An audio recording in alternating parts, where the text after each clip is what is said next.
What's going on? Welcome back to another exciting episode of Attack Predictions. Today, I'm Bankrupt, being joined by Jake, Nick, and Adam today.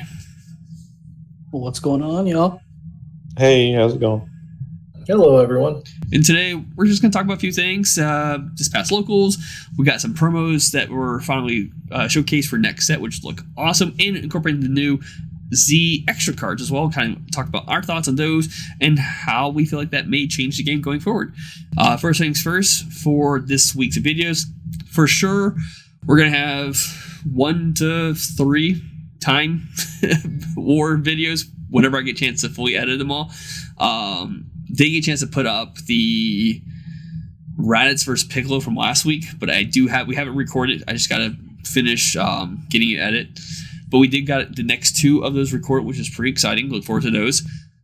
We had 3 matches recorded this week and 1 still left from last week that we're going to put up.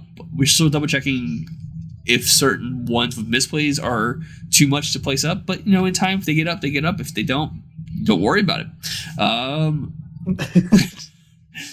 Yeah, you don't need to see it anyway. Easy enough. So this past week, I got a chance to finally play Garland for a second week. And absolutely loved the deck, and actually got a chance to put it on camera. I will be playing against Nick, who is playing set 20, Android 21.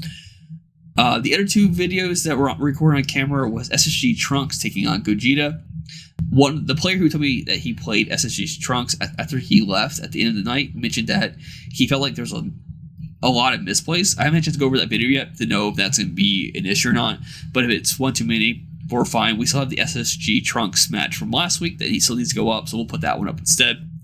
And then we have a Trunks Vegeta taking on the Brain. 17? Stronger Together? Oh, yeah. Thank you. Set 16? 17? Which one is that? No. 19? 19. Yeah. Set 19.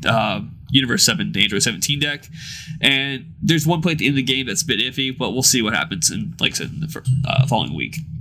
But yeah, guys, let's talk about what you played and how you enjoyed this past weekend. Without giving anything away, because all 4 of us were on camera at some point. Just talk about your decks, because I know without giving anything away, we're also kind of low key playing decks in prepare, or at least some of us are in preparing for Gen Con to kind of get the experience of other decks we may play against, to know how they play and then playing decks we want to play to figure out their matchups they're going to play against. Without giving anything away, of course.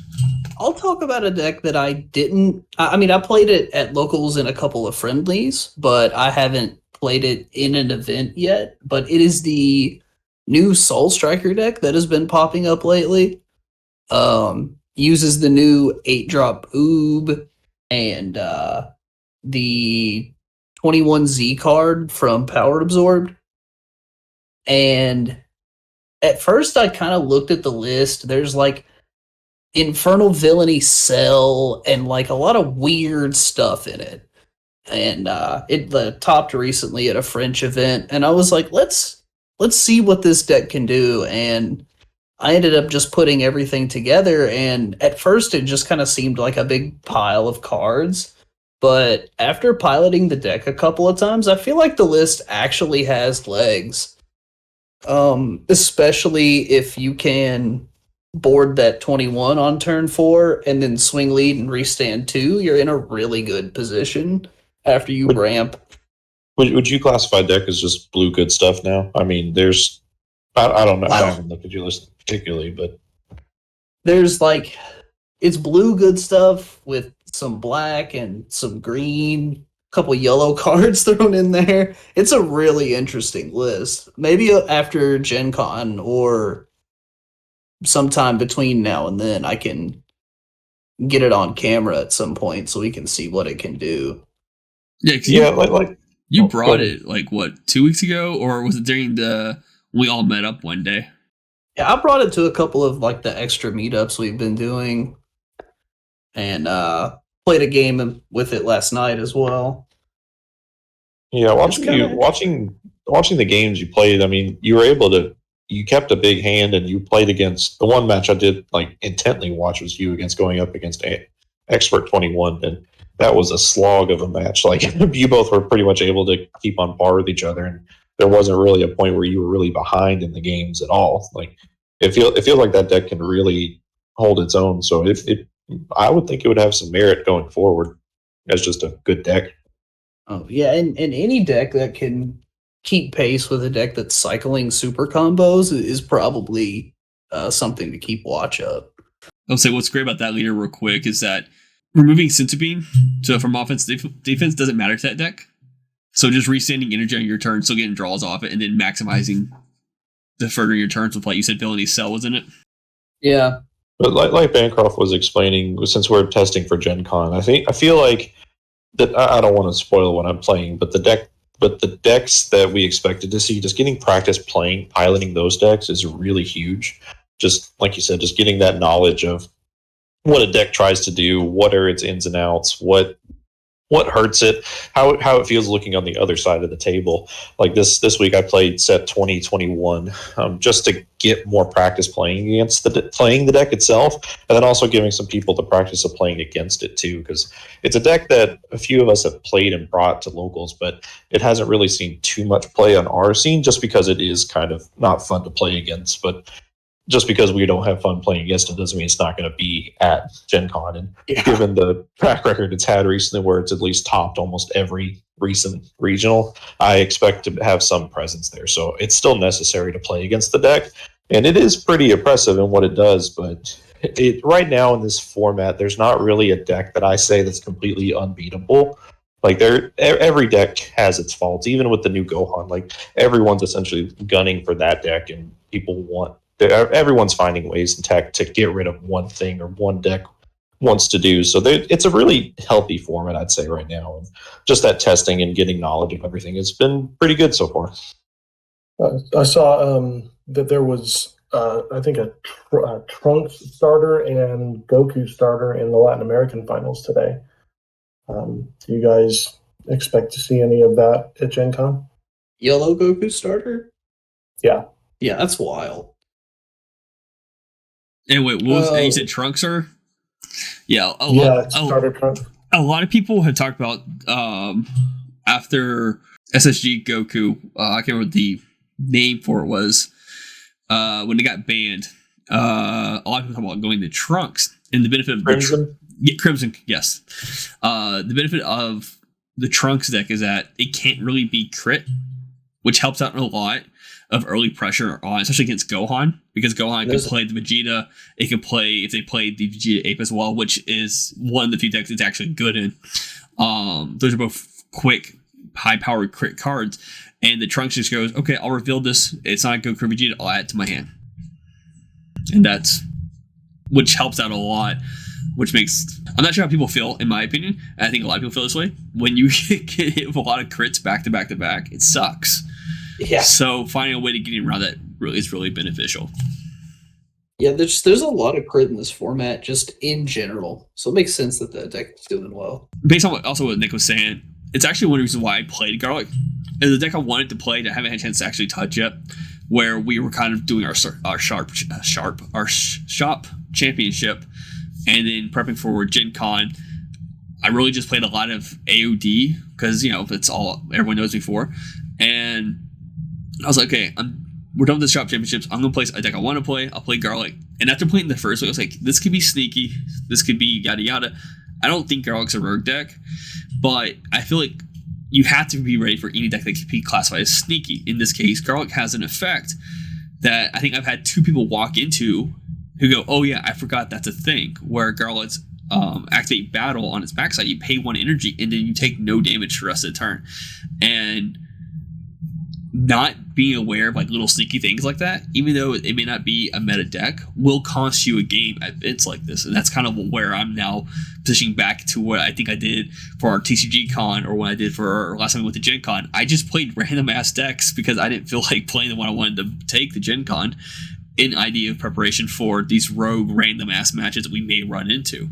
Because I think we talked about it a little bit this past weekend, Jake.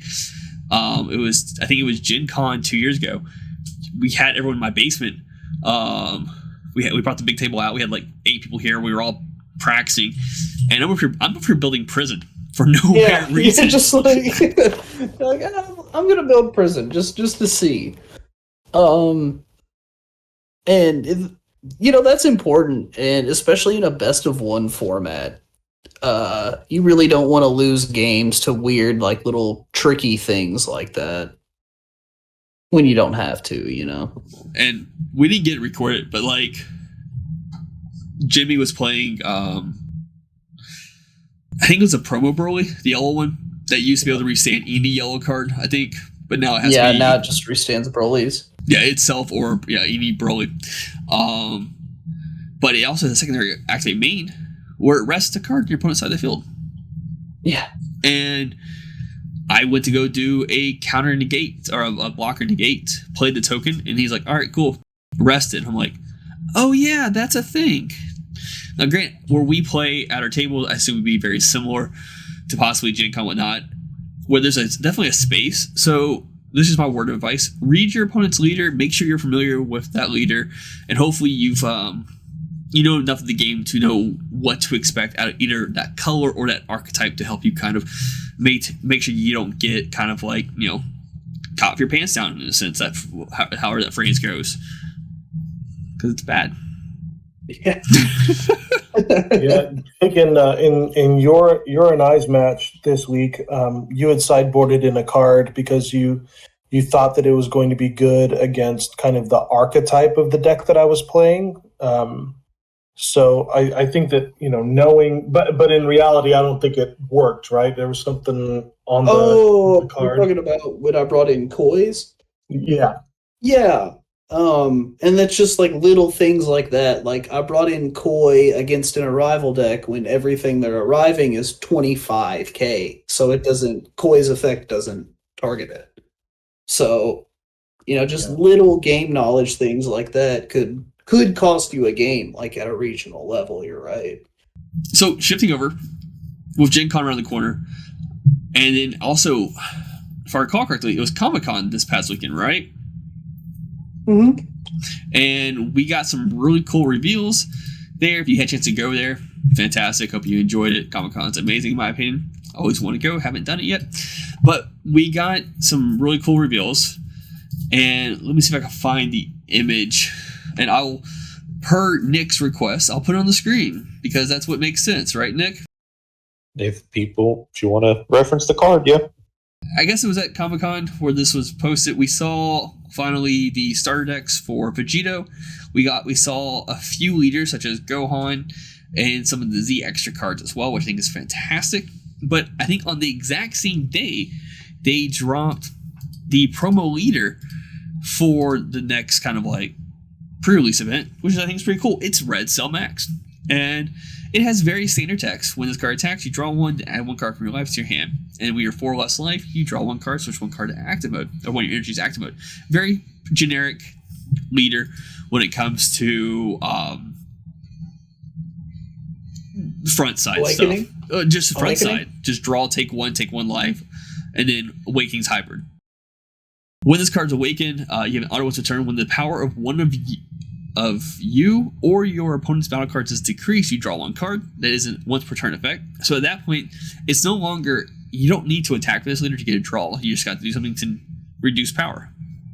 Activate main once per turn. Place one of your red battle cards in your drop. During that turn, the next time you pay energy costs for the omnidirectional beam in your battle area from your Z deck, reduce energy cost by 2 red, because that card actually, that's all for the leader side. It is just meant for you to play out the Z extra card, and that is it. The Z extra card itself normally costs 3, but this effect will reduce it down to 1. So it'll be 1 energy, 1 Z energy. And then when this card is placed in your battle area, you choose all of your opponent's battle cards. Those cards get minus 25,000 power for a turn. So initially, I assume the way it works is that you swing of a card, you use the leader's ability to pop it, then you play this card, you blast the field, you draw off this, which is pretty nice.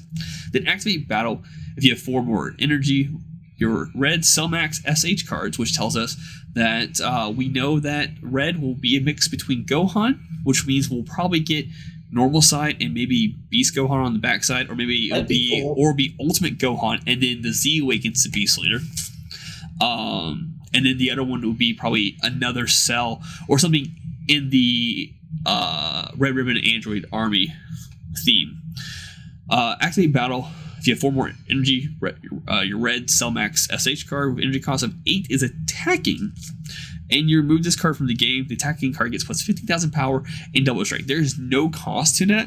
So initially, you can play this card. This card you can let it sit on the board until you're ready to use it. And initially, it's a 15k double strike for no energy if you had it on a turn before, because it does not go away, which I think is fantastic. You can also just say you paid 1 on the same turn, you swing with the 8-drop, and there may be an effect where you pop a cell on the board using leader effect, play the 8-drop after that, and then you swing with the 8-drop, you pop this, it's just like chop over again, but better because it's 15k. So those were the Cell Max and the Z extra card. What do we think about at least this leader and the interaction of the Z extra cards?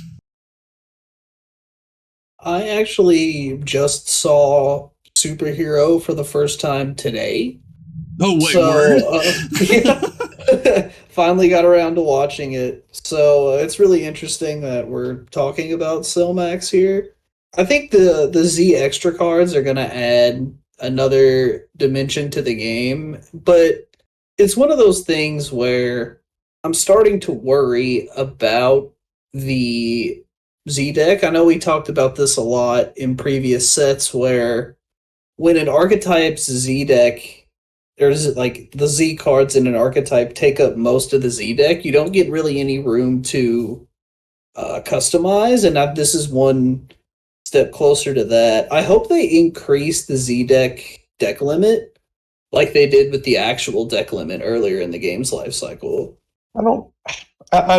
First off, my favorite part is the art on those cards. Those arts are fantastic. Very good job on those. As far as the Z extra cards themselves go, I'm kind of confused with what they want to do, or what Bandai is wanting us to do with them as players, because there's been a couple that have been kind of leaked online and stuff, and they've all read more or less the same way, where they just give your guys battle power on swings as activate battles. Some of them have extra effects on play and things like that, which is neat. But it's almost like they really pivoted to more going into like a boss monster meta, and this is just kind of doubling down on that.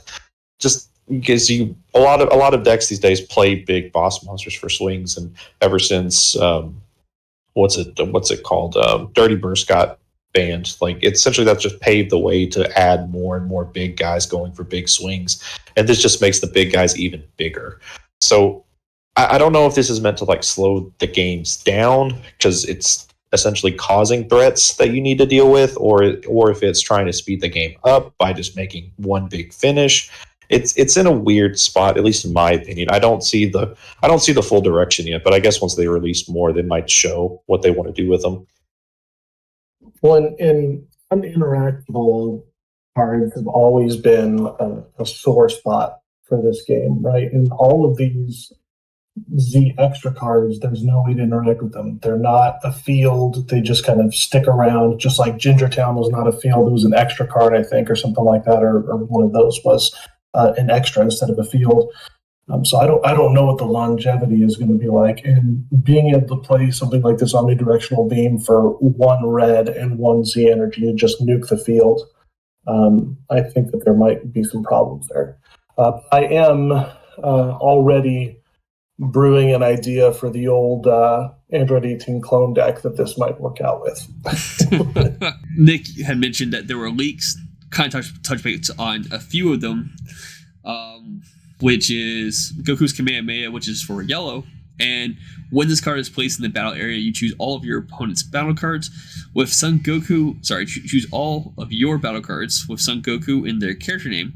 Those cards get plus 5,000 power per turn. Initially, I think of AOP, the starter Goku one. Yeah. Remove this card from the game. This is the auto. Remove this card from the game. Choose up to any one of your opponent's skillless battle cards and KO it at the end of the turn, which is confusing because I don't know what procs that auto. Like, one more time, how does it read? It's an auto. Remove this card from the game. Choose up to one of. Oh no, yeah. Remove this card from the game. Choose up to one of your opponents. I feel like it should be an activate main. But you choose one of your opponent's skillless battle cards and KO it at the end of the turn. Or maybe So, maybe it's I auto think and it it's happens at the end. worded- Yeah, it happens. Yeah. It's auto. It happens at the end of the turn. Yeah. But then it has activate battle. Remove this card from the game. Choose up to one of your cards with Son Goku in the character name. It gets plus 10,000 power and crit for the battle. So naturally, the leader will have crit if you Z-Wake, if I recall correctly.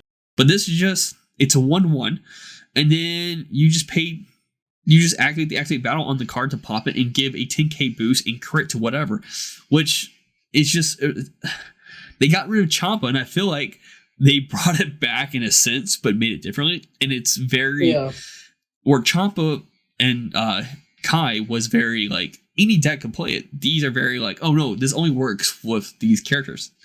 And it's on the table and you know it's coming. Like Champa was from the hand, and very often it would just blow you out of nowhere. Yeah. The next one we got, which tells us there's going to be a blue Aegis style a Gogeta deck, but Soul Punisher, the Cleansing Light, which if I recall correctly, this read pretty amazing. So permanent, if your leader is a blue leader with both Son Goku and Vegeta, or a blue Gogeta Z leader, you can activate your Aegis skill by sending one yellow card and one blue card from your drop to your warp instead of discarding a card from your hand, which right there alone is amazing, I think. Yeah, that's huge. Activate battle with limit 1 blue, 1 yellow energy. If you have 5 or more energy, your blue Gogeta Z leader is attacking, and you remove this card from the game.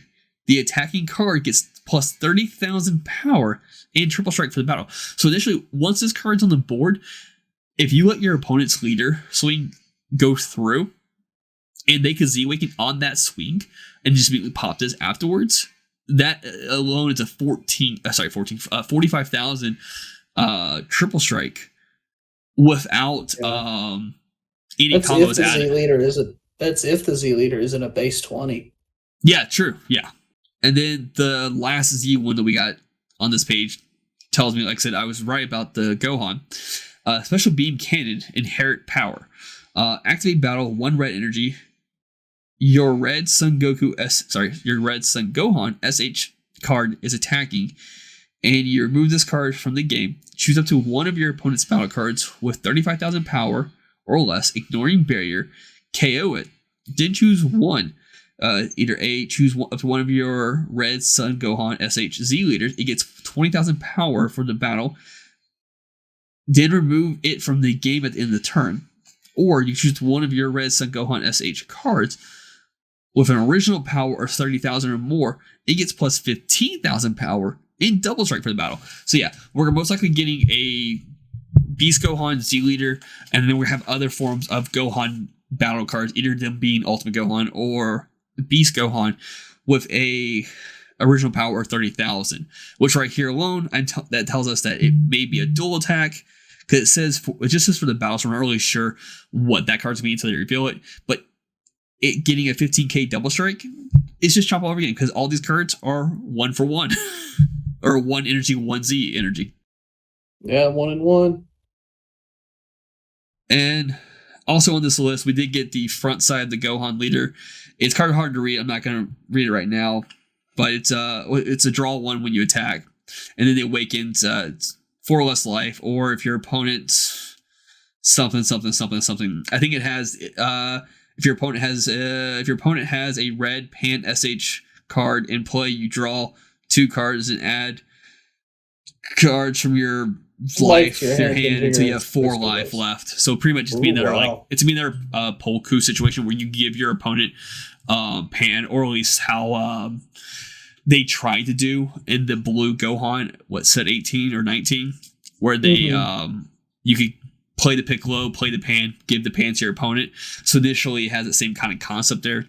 And after seeing the movie, those kidnap mechanics are really flavorful, and I don't know if I've seen another card game that really had kidnap mechanics like that. I think that's pretty cool. Lava Golem? Yeah, Lava Golem is like, you give somebody a problem child. Like, but outside all of that, we did get one more promo when we got all this stuff kind of dropped. And there are a few cards we're not touching on this video, such as the starter deck stuff, because those were leaked when all this dropped. At time of recording this video, those cards have dropped. We're gonna make a separate video for later for time's sake. But we did get SS3 Gotink's Flying Fist as a promo card, and then it doesn't feel like it adds much to the deck that was there, but I think it's a pretty cool thing. Unique Barrier, Union Fusion level 1, Sun Goten GT, Trunks GT, both yellow. There's no cost set, which is pretty nice. But permanent, if your leader is yellow Gotink's Adolescent, and you choose cards to use with this card's union skill from your hand, you may choose the specific battle cards in your drop. If you do, place the chosen cards at the bottom of your deck in any order, which means you don't really lose them because you can just cycle them back later if I recall correctly. It's been a while since I played that deck. Well, you can get cards from your drop to your hand pretty easy in that list, but I think that's good because you discard them to like find the other piece and then fuse from the drop area. So that's going to work out nicely. And then permanent, if your leader is in rest mode, if this card's in rest mode, your opponent's leaders can't attack unisons, which we're in a format where unisons don't really matter as much, especially when one of the key meta decks is kind of just a unison shredder. And a lot of people tend to sideboard Smoke Dragon just in case there is a problematic unison in their opponent's deck. So I don't know how well this card really is in the long term. I think it's nice. I think bringing back flavors for older decks is always a great idea. And do you think that the inclusion of this Gokus Kamehameha is going to make that UR1 more valuable to be able to get that SS3 Goku out and get it critical and triple and dual? Well, at that point, it's just kind of a win more, right? Like it's like giving that card dual attack and triple strike already is huge, but it just I think it makes UR1 more valuable, not for the fact of that card specific, like the boss monster specifically, but you can spice out a lot of decks using that in conjunction, and just that card in general. Just having all of them just sit on the board, just like looming over your opponent, just really puts a weird place in my mouth or wherever you want to put it. It's just weird, in my opinion. I don't know if I like it per chance. I guess I'd have to like get some testing with them to see how they work. But I feel like they give me kind of cheap towards the end of the games. I think what's going to happen is like a couple of them are probably going to be really strong, and in my estimation, a few of them will just be too clunky to implement. Like that play seems really strong, but it's a 4 energy play, right? Because if you try and preload that Gokus Kamehameha, at the end of the turn, it's going to leave from its own auto, right? So you have to do it the turn you want to use it and then pop it in the activate battle. So, like, honestly, I think that one's going to end up being kind of clunky and might not even worth being played unless there's like a way to get it out for free or something. I mean, from what I'm reading, that it's an activate battle to remove it, so it can just stick on the field the turn before. And then it's got another auto that's at auto remove this card from the game at the end of the turn, right? Well, to remove the card from the game is the cost. Oh, so it's optional. Okay. Yeah. The thing about that though is not just that, but for say decks that play the Goku Vegeta, which is very cheap to play. I think it's 1 energy to play if your opponent has 2 more energy. But you could play that in combinations with this card.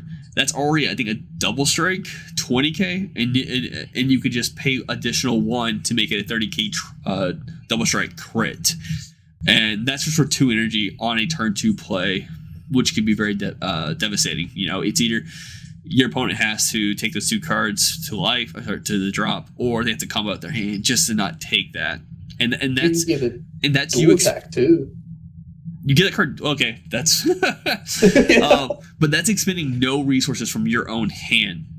You just combo a card off during one of your opponent's attacks to not take a damage or whatever. Just put a card into your Z energy for this purpose. You pay the 1/1, boom. You play the other one, boom. You swing, active battle, crack it. Now, granted, with those cards on the board, your opponent it adds a level of, do I negate this 1 attack to not get hit with crit now? Or do I potentially take this crit now and hope that I am fine for the rest of the game, you know? And that's where I guess the bouncer can come in handy, trying to figure out what's worth taking, what's worth not taking. So, well, yellow is increasing, is becoming increasingly interesting to me because it kind of starts off as a control color and then it's turned into an aggro color. Now it's, as long as they don't give it hand destruction, I think that something could happen. But if they give yellow hand destruction, I'm out. And one more card I want to talk about. I think this is just funny. I think it's really cool. And this card definitely reveals to the reveals we got in the weekend where we talk about we're gonna talk about in another video later on the road. But going to Gen Con, you get a special promo card, which I think is pretty cool. I think you get it off the bat, but it's the Rampaging Horror Burly from set 1, which I think is just awesome. Though Bandai, their artists do like having their hands pointing in a direction. Oh yeah, They like fingers. They're big fans. The dude's finger is like as big as his head, though. If you look at the picture, it's forced perspective, like Lord of the Rings. The way I see all the way the cars do, because I did it with a lot of winter promos too, is I feel like they just want to have them order at fast food restaurants, and they're just pointing at what they want to order. Like, you see it at a lot of cars. Like, and when you go back and look at all the winter promos and stuff, you're like, oh shit, they're all at McDonald's. Yeah, the new Bardock winner's got his arms folded. He's just looking at the menu, doesn't know what he wants yet. Yeah, I think that's the main project for you, Nick. We got to get that. Got to get that formatted, bro. Top 10 cars that are pointing at the screen. Yeah, top 10 cars that are ordering at McDonald's, and just show them in a lobby of McDonald's. we'll bring them back as a top 10 video, and we'll do a little fun little animation or something. With that being said, I think that's it. Unless you have something else you guys want to talk about. Oh, that's it for me. Looking forward to talking about more reveals next week. We'll probably do that throughout the week. With that being said, thank you for tuning in. Keep in mind, there's links, stuff down below. Check them out. There's buttons. Click them, please. Lets people know that we're here. And yeah, thanks for tuning in. Bye.